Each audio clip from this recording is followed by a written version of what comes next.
Chop সিঙ্গারা খাওয়ার কথা ভুলেই যাবেন যদি সন্ধ্যেবেলায় চায়ের সাথে এরকম একটা খাস্তা মুচমুচে স্ন্যাক্স থাকে, যেটার বাইরেটা হবে একদম মুচমুচে আর ভেতরটা হবে পুরে ঠাসা, আর বানানো কিন্তু ভীষণ সহজ। তো বন্ধুরা চলুন আজকের রেসিপিটাও কোথাও স্কিপ না করে সম্পূর্ণটা দেখার অনুরোধ রইল। রেসিপি ভালো লাগলে একটা লাইক দিয়ে চ্যানেলটিকে সাবস্ক্রাইব করে পাশে থাকার অনুরোধ রইল। আমি এখানে নিয়ে নিয়েছি আটা। আমি একটা ছোট বাটির মাপ করে 2 বাটি এখানে আটা নিয়ে নিলাম, আর এর মধ্যে দিয়ে দিচ্ছি হাফ বাটি ময়দা। আপনারা চাইলে পুরোটাই আটা দিয়ে অথবা পুরোটা ময়দা দিয়েও বানিয়ে নিতে পারেন। এবার এর মধ্যে 1 চামচ জোয়ান দিয়ে দিলাম 1 চামচ সাদা তিল, খুব সামান্য একটু হিং, আর দিয়ে দিচ্ছি স্বাদ মতো লবণ। শুকনো উপকরণগুলোকে খুব ভালোভাবে একটু হাতের সাহায্যে মেখে নিতে হবে। আর এখানে আমি জোয়ানটা ব্যবহার করেছি কারণ জোয়ানটা এতে ভীষণ ভালো লাগে ফ্লেভার, আর জোয়ান হজমের জন্য খুবই উপকারী। আর সাদা তিলটা দিলে বেশ মুচমুচে লাগে। এবার দিয়ে দিলাম 3 চামচ সাদা তেল। তো আমি ছোটো চামচে 3 চামচ সাদা তেল এখানে ময়ানের জন্য দিয়ে দিলাম। খুব ভালোভাবে হাতের সাহায্যে একটু ময়ান দিয়ে দিতে হবে। ময়ানটা যত ভালোভাবে দেবেন ততই কিন্তু এটা খাস্তা মুচমুচে তৈরি হবে। এবার অল্প অল্প করে জল দিয়ে এখানে আমাদেরকে একটা ডো তৈরি করে নিতে হবে। একসঙ্গে কিন্তু বেশি জল দিয়ে দেবেন না, অল্প অল্প করে জল দিয়ে যেমনভাবে রুটি অথবা পরোটার জন্য আমরা ডো বানাই সেই রকমই কিন্তু ডোটা তৈরি করে নিতে হবে। তো বন্ধুরা দেখুন আমাদের এখানে ময়দাটা মাখা হয়ে গেছে, আর এরকমই কিন্তু আমাদের মেখে নিতে হবে। এবার এর ওপর থেকে দিয়ে দিলাম ছোটো চামচে হাফ চামচ সাদা তেল। এই সাদা তেলটা দিয়ে ভালোভাবে এই আটার চারিদিকে একটু মাখিয়ে দিতে হবে, আর এভাবে একটু মাখিয়ে দিয়ে এটাকে রেস্টে রেখে দেবো কিছুক্ষণের জন্য। ততক্ষণ আমরা পুরটা বানিয়ে নেবো। আমি এখানে একটা চপার নিয়েছি, আর এই চপারের মধ্যে দিয়ে দিচ্ছি বেশ কিছুটা ফুলকপি আর কয়েকটা কাঁচা লঙ্কা। তো আপনাদের কাছে যদি চপার থাকে তো চপারে ব্যবহার করতে পারেন, না হলে কিন্তু গ্রেটার দিয়ে ফুলকপিগুলোকে গ্রেট করেও দিতে পারেন। আর আপনাদের পছন্দ মতো যে কোনো সবজি এখানে ব্যবহার করতে পারেন। আমি ঝাল হিসাবে কাঁচা লঙ্কাটা দিলাম, তো আপনারা যে যেমন ঝালটা খেতে পছন্দ করেন সেরকমভাবে কিন্তু এখানে কাঁচা লঙ্কার ব্যবহারটা করবেন। তো খুব ভালোভাবে আমার এটা চপ করা হয়ে গেছে। আর ফুলকপিটা কিন্তু আমি আগেই ধুয়ে নিয়েছিলাম, চপ করার পরে কিন্তু আর ধোয়া যাবে না বন্ধুরা। একটা বাটির মধ্যে আমি এটা নিয়ে নিলাম। আর আমি এদিকে নিয়ে নিয়েছি একটা মাঝারি সাইজের আলু। তো আলুটাকে আমি আগে থেকেই ভালো করে সেদ্ধ করে ঠান্ডা করে রেখেছিলাম, আর আলুটাকে দেখুন এখানে কাঁটা চামচের সাহায্যে একটু ম্যাশ করে নিচ্ছি।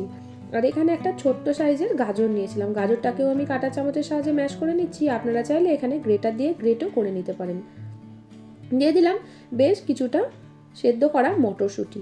এখানে কিন্তু মটরশুঁটিটা যেহেতু শীতকালে অ্যাভেলেবেল থাকে তো তার জন্য আমি দিয়ে দিয়েছি। আপনারা চাইলে এখানে একটু চিনেবাদাম ভাজাও দিয়ে দিতে পারেন, সেটাও কিন্তু ভীষণ ভালো লাগে খেতে। তো মটরশুঁটিটাকেও আমি কাঁটা চামচের সাহায্যে একটু ম্যাশ করে নিলাম। তো এবার হাতের সাহায্যে 3টে উপকরণকে খুব ভালোভাবে মিশিয়ে দিচ্ছি। তো আপনারা আপনাদের পছন্দ মতো যে কোনো সবজি কিন্তু এখানে অ্যাড করে দিতে পারেন। তো এবার একটা কড়াই চাপিয়ে দিলাম, কড়াইয়ের মধ্যে দিয়ে দিলাম 1 চামচ সর্ষের তেল। আমি আজকে রেসিপিটা পুরটা কিন্তু সর্ষের তেলেই বানাচ্ছি, আপনারা চাইলে কিন্তু সাদা তেল দিয়েও বানিয়ে নিতে পারেন। ছোটো চামচের 1 চামচ দিয়ে দিলাম 5 ফোড়ন। ফোড়নটা থেকে একটা মিষ্টি গন্ধ বেরাচ্ছে, তখন এর মধ্যে দিয়ে দিলাম একটা শুকনো লঙ্কা মুখটা ফাটিয়ে। এবার চপ করে রাখা ফুলকপি আর লঙ্কাটা এর মধ্যে দিয়ে দিলাম। গ্যাসের ফ্লেমটা একদম লোতে করে রেখেছি। এবার খুব ভালোভাবে ফুলকপিটাকে তেলের মধ্যে একটু মিশিয়ে দিচ্ছি। তো বন্ধুরা এই পুরটা বানাতে কিন্তু একদমই সময় লাগে না, খুব ঝটপট করে কিন্তু এই পুরটা বানানো হয়ে যায়। আর আপনারা আগে থেকে কিন্তু এই পুরটা বানিয়েও কিন্তু রেখে দিতে পারেন। এবার আমি ঝালের জন্য হাফ চামচ ঝাল লঙ্কার গুঁড়ো দিলাম, আর লবণ দিয়ে দিলাম পরিমাণ মতো। আর এখানে দিয়ে দিচ্ছি কিছু শুকনো মশলা। তো সবার প্রথমে দিয়ে দিলাম 1 চামচ জিরে গুঁড়ো আর হাফ চামচ ধনে গুঁড়ো। এবার কালারের জন্য দিয়ে দিচ্ছি হলুদ গুঁড়ো। একটা সুন্দর লাল কালার আসবে তো তার জন্য আমি দিয়ে দিলাম কাশ্মীরি লঙ্কার গুঁড়ো হাফ চামচ। আপনারা এটা নাও দিতে পারেন, এটা আমি কালারের জন্য ব্যবহার করলাম, এটা কিন্তু সম্পূর্ণ অপশনাল। এবার খুব ভালোভাবে মশলাগুলোকে একটু ফুলকপির মধ্যে মিশিয়ে দিচ্ছি। তো বন্ধুরা দেখুন এখানে ভালোভাবে আমাদের মশলাটা মেশানো হয়ে গেছে ফুলকপির মধ্যে। এবার এর মধ্যে দিয়ে দেবো আদা আর রসুন বাটা 2 চামচ। তো সেই সময় আমার ক্যামেরাটা বন্ধ হয়ে গেছিলো, তাই আমি দুঃখিত। তো আমি এখানে 2 চামচ আদা রসুন বাটা দিয়ে দিয়েছি। যদি রসুনটা খেতে না চান তো সেক্ষেত্রে রসুনটা স্কিপ করতে পারেন। আপনারা কিন্তু এখানে পেঁয়াজেরও ব্যবহার করতে পারেন। তো যখন ফুলকপিটা ভাজবেন তো যদি পেঁয়াজ দিতে চান তো সেই সময় পেঁয়াজও এখানে দিয়ে দিতে পারেন। তো এটাকে ঢাকা দিয়ে 1 মিনিট মতো আমি রেখে দেবো। তো 1 মিনিট মতো আমি ঢাকা দিয়ে রেখে দিয়েছিলাম। তো এখন কিন্তু ফুলকপিটা সুন্দরভাবে সেদ্ধ হয়ে গেছে। যেহেতু এটা গ্রেট করে রেখেছি ফুলকপিটা, তো তার জন্য এখানে কিন্তু ফুলকপিটা বেশিক্ষণ সময় লাগবে না সেদ্ধ হতে।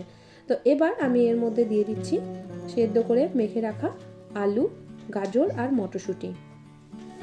তো এটাকে দিয়ে ভালোভাবে একটু এই ফুলকপির মধ্যে মিশিয়ে দিলে কিন্তু আমাদের পুরটা একদম রেডি হয়ে যাবে। আর এখানে কিন্তু ফুলকপিটাকে বেশি সেদ্ধ করারও কোনো প্রয়োজন নেই, কারণ পরে আমরা এটা ভাজবো, তখন কিন্তু এটা সুন্দরভাবে সেদ্ধ হয়ে যাবে। আবারও এর মধ্যে দিয়ে দিচ্ছি বেশ কিছুটা সেদ্ধ করে রাখা মটরশুঁটি। এই মটরশুঁটিগুলো বেশ গোটা গোটা থাকবে, খেতে কিন্তু ভীষণ ভালো লাগে। তো মটরশুঁটিটাও আমি দিয়ে দিলাম। ওপর থেকে দিয়ে দিচ্ছি 1 চামচ আমচুর পাউডার। এতে কিন্তু ফ্লেভারটা দুর্দান্ত আসে। আমচুর পাউডার হাতের কাছে না থাকলে আপনারা চাট মশলা অথবা ম্যাগি মশলাও দিতে পারেন। খুব সামান্য একটু কাসুরি মেথি দিয়ে দিলাম আর দিয়ে দিচ্ছি একটু গরম মশলা। তো এগুলোকে খুব ভালোভাবে একটু এই পুরের মধ্যে মিশিয়ে দেবো। তাহলে কিন্তু আমাদের পুরটা এখানে সম্পূর্ণ রেডি হয়ে গেছে। এই সময় আপনারা একটু লবণটা চেক করে নেবেন। যদি লবণের প্রয়োজন হয় তাহলে এই সময় একটু অ্যাড করে দিতে পারেন।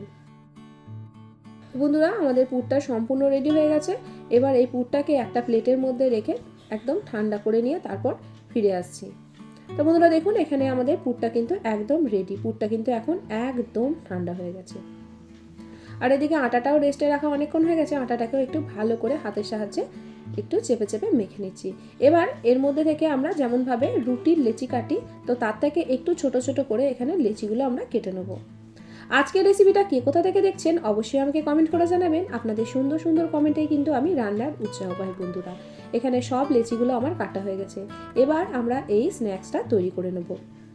তো ভীষণ সহজ বানানো, একবার ভালো করে দেখুন তাহলে কিন্তু বুঝতে পারবেন। বন্ধুরা, আমি এই লেচির মধ্যে অল্প একটু তেল মাখিয়ে নিয়েছি আর চপিং বোর্ডে আগে থেকে একটু তেল আমি মাখিয়ে নিয়েছিলাম। তো খুব ভালোভাবে কিন্তু তাহলে এটা বেলা যাবে। তো আমি দেখুন এখানে একটা রুটির মতো করে এটাকে বেলে নিচ্ছি। খুব বেশি করে কিন্তু এটা পাতলা করে বেলা যাবে না, যেমনভাবে আমরা রুটি বেলি তো সেরকমভাবেই কিন্তু এটাকে বেলে নিতে হবে। তো এভাবে এটাকে একটু ফোল্ড করে নিচ্ছি। তো আপনারা একটু ভালো করে দেখুন তাহলে কিন্তু বুঝতে পারবেন যে আমি এটা কিভাবে বানাচ্ছি। তো ফোল্ড করে নেওয়ার পর সাইডগুলোকে আমরা এভাবে একটু কেটে দেবো, তাহলেই কিন্তু সুন্দরভাবে একটা শেপ আমরা পেয়ে যাব। আপনারা ভালো করে লক্ষ্য করলে কিন্তু এটা বুঝতে পারবেন বানানো কিন্তু ভীষণ সহজ। তো এখানে দেখুন এটা আমাদের একটা কেটে নেওয়া হয়ে গেছে। আর এগুলো কিন্তু ফেলে দেবো না, পরে আবারও এটাকে বেলে নেব। তো দেখুন এখানে আমরা একটা চারকোনা শেপ পেয়ে গেছি। তো এবার এর মধ্যখানে আমরা দিয়ে দেব কিছুটা পুর। আমি এখানে 1 চামচ ভর্তি করে পুর দিয়ে দিচ্ছি। খুব বেশি পুর দেবেন না, তাহলে কিন্তু এটা ফেটে বেরিয়ে যায়। তো আমি এখানে 1 চামচ ভর্তি করে পুর দিয়ে দিলাম। তো এবার এটার মুখটা বন্ধ করে দেবো। তো এটা ভীষণ সহজ বানানো, আপনারা একবার দেখলেই কিন্তু বুঝতে পেরে যাবেন। তো এভাবে মুখটা বন্ধ করে দিলাম। আপনারা চাইলে কিন্তু সাইড দিয়ে একটু জল দিয়েও কিন্তু এটাকে সিল করে দিতে পারেন। তো আমি এভাবে একটু সিল করে দিলাম, কোনো মতে কিন্তু এটা খুলে যাবে না বন্ধুরা। তো এরকমভাবেই কিন্তু আপনারা ভেজে নিতে পারেন। তো আমি এটা একটা সুন্দর ডিজাইন দেওয়ার জন্য আমি এভাবে একটু কাঁটা চামচের সাহায্যে এভাবে একটু ডিজাইন করে নিচ্ছি। এতে করে দেখতেও ভীষণ সুন্দর লাগবে আর মুখটা কিন্তু কোনো মতেই খুলে যাবে না। তো এভাবে একটা আমাদের তৈরি হয়ে গেল। তো আপনাদেরকে দেখিয়ে দিচ্ছি। তো দেখুন কতটা সুন্দর লাগছে দেখতে, আর বানানো কিন্তু ভীষণই সহজ। আর একটাও আমি বানিয়ে নিচ্ছি। তো খুব ভালোভাবে লক্ষ্য করুন তাহলে কিন্তু এটা বুঝতে পারবেন বন্ধুরা। বন্ধুরা, আজকে যারা প্রথমবার আমার চ্যানেলটিতে এসেছেন, আমার রেসিপি সামান্য হলেও ভালো লেগে থাকলে চ্যানেলটিকে সাবস্ক্রাইব করে পাশে থাকার অনুরোধ রইল। পাশে থাকা বেল বাটনটিকে প্রেস করে অল নোটিফিকেশনটা অন করে রাখবেন, যাতে নিত্য নতুন কোনো রেসিপি দিলে সবার আগে আপনাদের কাছে নোটিফিকেশন পৌঁছে যায়। ভিডিও ভালো লাগলে প্রিয়জনদের সঙ্গে শেয়ার করতে কিন্তু ভুলবেন না। তো আর একটা আমাদের তৈরি হয়ে গেল। তো এর মধ্যেখানে দিয়ে দিচ্ছি আবারও 1 চামচ মতো পুর। তো এবার এর চারিদিকে একটু করে জল লাগিয়ে দেবো বন্ধুরা। তো আপনাদেরকে আমি দেখিয়ে দিচ্ছি। এভাবে দেখুন একটু জল লাগিয়ে নিলে কিন্তু আর খুলবে না। আপনারা জল ছাড়াও কিন্তু এটাকে করে নিতে পারেন। তো আমি আর একটা জল লাগিয়ে আপনাদেরকে দেখিয়ে দিলাম। তো এভাবে একটু চেপে চেপে মুখটাকে বন্ধ করে দিতে হবে। তো আবারও কাঁচা চামচের সাহায্যে একই রকমভাবে একটু ডিজাইন করে নিচ্ছি। এতে করে দেখতে বেশ ভালো লাগে। তো যে কোনো জিনিস দেখতে সুন্দর লাগলে কিন্তু সেটা আরও বেশি আকর্ষণীয় হয়ে ওঠে। তো তার জন্য আমি এভাবে একটু কাঁটা চামচের সাহায্যে ডিজাইনটা করে দিলাম। তো আরেকটাও আমাদের তৈরি হয়ে গেল। তো এরকমভাবে বাকিগুলোও আমি তৈরি করে নিয়ে তারপরে ফিরে আসছি। তো দেখুন এখানে আমার অনেকগুলোই তৈরি হয়ে গেছে। আর দেখুন প্রত্যেকটাই কিন্তু দেখতে খুবই ভালো লাগছে। আর একটারও কিন্তু মুখ খুলে যাবে না বন্ধুরা, এরকমভাবে যদি আপনারা মুখটা বন্ধ করে নেন। তো আমি একটা ফ্রাই প্যান চাপিয়ে দিয়েছি। ফ্রাই প্যানের মধ্যে দিয়ে দিয়েছি বেশ কিছুটা সাদা তেল। তো তেলটা হালকা একটু গরম করে তারপরে কিন্তু এইগুলোকে আমরা দিয়ে দিচ্ছি। তেলটা কিন্তু বেশি গরম করে দেবেন না, হালকা গরম থাকা অবস্থাতে এই স্ন্যাক্সগুলোকে তেলের মধ্যে দিয়ে দিতে হবে। তো ভীষণ সহজ।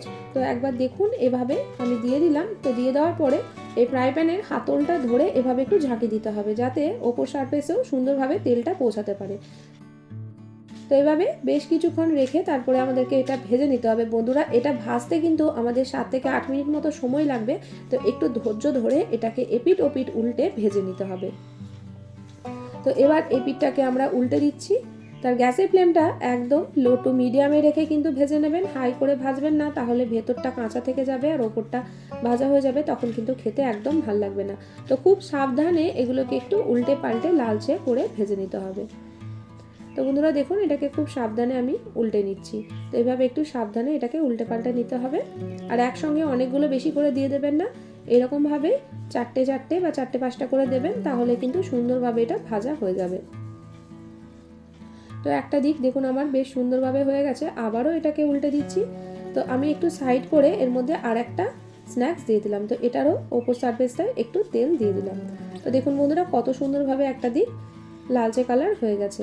তো আবারও এটাকে উল্টে দিচ্ছি। তো এভাবেই একটু গোল্ডেন ব্রাউন করে সবগুলোকে ভেজে নিয়ে তারপর আমরা তেল থেকে তুলে নেব। তো সন্ধ্যেবেলায় চায়ের সাথে এরকম একটা স্ন্যাক্স থাকলে কিন্তু সন্ধ্যের আড্ডাটা একদম জমে যাবে। বাড়িতে কোনো গেস্ট আসলেও আপনারা এটা খুব সহজেই বানিয়ে দিতে পারবেন, তারাও কিন্তু খেয়ে ভীষণ প্রশংসা করবে। আর বাচ্চারাও কিন্তু এরকম ধরনের স্ন্যাক্স রেসিপি খেতে ভীষণ পছন্দ করে বন্ধুরা। তো এবার এটাকে আমরা তেল থেকে তুলে নিচ্ছি। এভাবে একটু তেল ঝরিয়ে এগুলোকে আমরা তেল থেকে তুলে একটা প্লেটের মধ্যে সার্ভ করে নেব। তো সবগুলোকে আমরা তেল থেকে তুলে নিচ্ছি। এবার সাইডের মধ্যে দেখুন এই ফাঁকা জায়গাটায় আরও কয়েকটা স্ন্যাক্স দিয়ে দেবো। যেহেতু লাস্টেরটা একটু পরে দিয়েছিলাম, তো তার জন্য একটু পরে ওটাকে আমরা তুলে নেব। তো একই রকমভাবে আরও কয়েকটা স্ন্যাক্স দিয়ে দিলাম, আর এটা আমরা তুলে নিচ্ছি তেল থেকে। তো একইভাবে আমরা সেকেন্ড ব্যাচটাকেও আমরা ভেজে নেব। তো বন্ধুরা, আমার সেকেন্ড ব্যাচটাও তেলের মধ্যে দেওয়া হয়ে গেছে। তো একই রকমভাবে এরও ওপর সারফেসটায় একটু তেল দিয়ে আবারও উল্টে পাল্টে এটাকেও ভেজে নেব। তো দেখুন এগুলো আমার ভাজা হয়ে গেছে। তো একই রকমভাবে এগুলোকেও তেল জড়িয়ে তেল থেকে তুলে নেব। তো ওই তেলের মধ্যে কিন্তু আমার সবগুলোই ভাজা হয়ে গেছে বন্ধুরা। তো দেখুন বন্ধুরা, কতটা লোভনীয় দেখতে হয়েছে। আর এটা কিন্তু খাওয়ার জন্য শুধুমাত্র আমি টমেটো সসই দিয়েছিলাম। টমেটো সস দিয়ে খেতে কিন্তু এটা দুর্দান্ত লাগছিল বন্ধুরা। তো আজকের রেসিপি কেমন লাগলো অবশ্যই আমাকে কমেন্ট করে জানাবেন। রেসিপি ভালো লাগলে প্রিয়জনদের সঙ্গে শেয়ার করতে কিন্তু ভুলবেন না বন্ধুরা। আর এই রকম নিত্য নতুন রেসিপি পাওয়ার জন্য আমার চ্যানেলটিকে সাবস্ক্রাইব করা না থাকলে সাবস্ক্রাইব করে পাশে থাকার অনুরোধ রইল। তো বন্ধুরা, আজকের মতো আসি, দেখা হবে অন্যদিন অন্য একটা রেসিপির সাথে। সবাই ভালো থাকবেন, সুস্থ থাকবেন, সাবধানে থাকবেন।